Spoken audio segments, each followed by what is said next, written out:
Oke, kita akan belajar mengenai internal analisis dengan alat PEST, Politik, Ekonomi, Sosial, Teknologi. Sorry, salah nih. Ganti dulu, Pak. Eksternal. Iya. Dirubah dulu.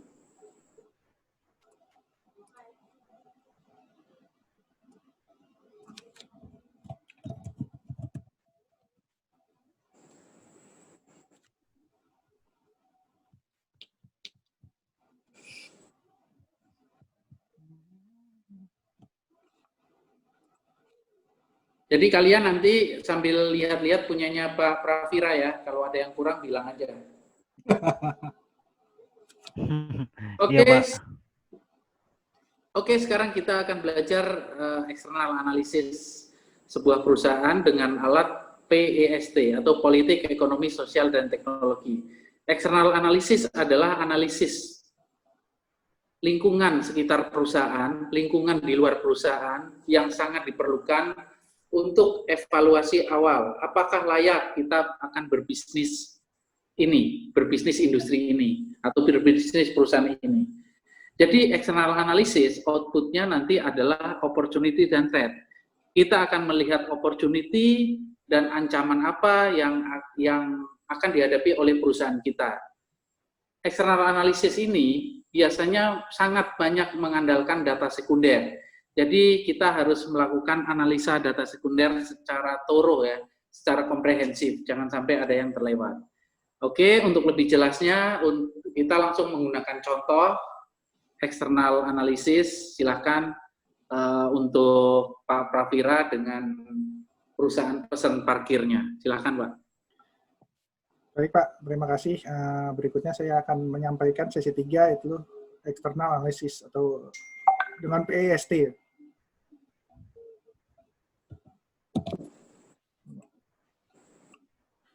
Nah, sebelum melakukan external analysis, kita perlu membuat sebuah kerangka kerja, ya, di mana kita bisa melihat bahwa business impact itu selalu dihasilkan oleh jadi PST dan competitive force itu dapat mempengaruhi business impact, sehingga kita bisa tahu opportunity dan threat yang akan kita terima.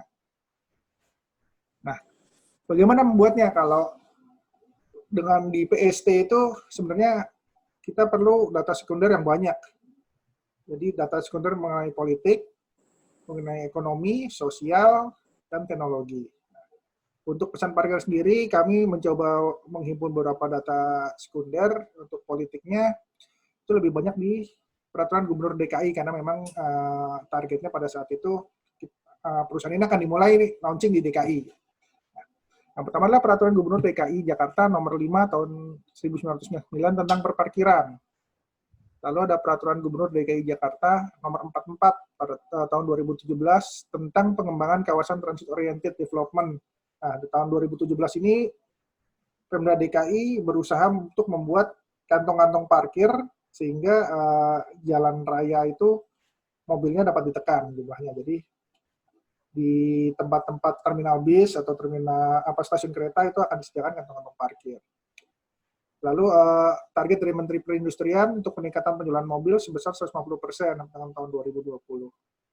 Itu keuntungan opportunity yang bisa kita lakukan. Tapi kita juga punya threat di pesan parkir, yaitu adalah Peraturan Bank Indonesia nomor 19/12 PBI 2017 tentang penyelenggaraan teknologi finansial. Nah, rencananya kan pesan parkir sendiri itu akan melakukan pembayaran menggunakan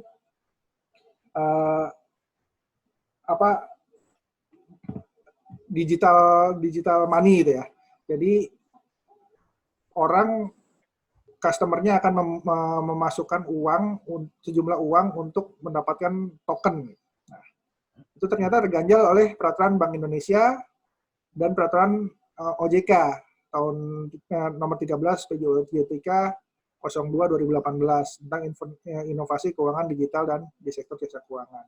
Jadi kalau dari peraturan-peraturan yang ada itu dapat disimpulkan opportunity-nya itu dibangunnya banyak kawasan transit oriented dan target Menteri Perindustrian mendorong jumlah penjualan kendaraan bermotor, tapi trade-nya tidak dapat melakukan sistem bayaran dengan deposit. Berikutnya ada ekonomi. Di ekonomi ini lebih berbicara tentang pertumbuhan ekonomi Indonesia gitu ya. Jadi opportunity-nya adalah pertumbuhan ekonomi Indonesia di tahun 2019 sebesar 5,71%. Lalu ada kenaikan upah di DKI Jakarta tahun 2019 sebesar 8,03%. Di DKI sendiri terdapat 65 mall di DKI dengan serapan parkir 2.000 sampai 4.000 parkiran pada weekdays. Pertumbuhan kendaraan di Jakarta 6,48% pada tahun 2018. Sedangkan trend-nya adalah mulai tumbuhnya perdagangan online. Nah, di tahun 2018, 2017, 2018, perdagangan konvensional itu mulai diganggu oleh perdagangan online. Sehingga bisa mengakibatkan serapan parkir berkurang. Nah, untuk opportunity-nya bisa digabungkan lagi menjadi satu, jumlah pengguna parkiran di mal sangat banyak, pertumbuhan ekonomi mendorong penjualan kendaraan, adanya penduduk di luar Jakarta mengunjungi mal di Jakarta. Terus ada trend-nya adalah toko online dapat mempengaruhi tingkat kunjungan mal. Untuk sosial, ini lebih banyak berbicara tentang hubungan antar manusianya. Jadi manusianya itu seperti apa, terus demografinya itu orang ke mall seperti apa gitu ya. Nah, di sosial ini dapat kami simpulkan bahwa menurut data Consumer Survey Indonesia atau CSI, rata-rata kunjungan orang ke mall adalah 6,5 hari sekali. Jadi tidak sampai 7 hari orang sudah balik lagi ke mall.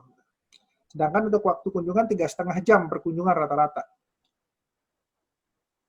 Data berikutnya adalah 90% pengunjung mall tidak datang sendiri. Hanya 10% yang dia datang sendiri. Berarti ada kemungkinan mereka akan bawa kendaraan yang besar. Pengunjung didominasi usia 35 tahun ke bawah. Jadi 14 sampai 35 tahun. Yang juga merupakan usia dengan jumlah penggunaan smartphone tertinggi di Indonesia pada tahun 2019. Lalu ada data Dewan Transportasi Jakarta, pengguna angkutan umum hanya 19% yang menggunakan kendaraan umum. Jadi 81% justru bawa mobil sendiri, bawa kendaraan sendiri atau motor gitu ya. Tapi trend-nya juga adanya ojek dan taksi online. Lalu mulai ramainya beli makanan dan minuman via online. Untuk analisa teknologinya, pesan parkir melihat adalah tahun 2019 pengguna internet di Indonesia sebesar 50% dari jumlah penduduk. 81% dari 50% pengguna internet itu melakukan akses internet melalui smartphone. Nah, di tahun 2019 juga pertumbuhan pasar smartphone di Indonesia tumbuh 8,5 juta smartphone dalam setahun. Sedangkan tahun 2016 sampai 2019, laju pertumbuhan aplikasi pembayaran mobile atau pembayaran online naik sebesar 158%. Tapi trend-nya, pesan parkir akan mendapatkan gangguan dari akses internet Indonesia yang lambat. Ada banyak smartphone yang tidak bisa membuka aplikasi karena memorinya ternyata kecil. Dan ada gangguan peretas di Indonesia yang cukup tinggi. Sekian untuk PEST.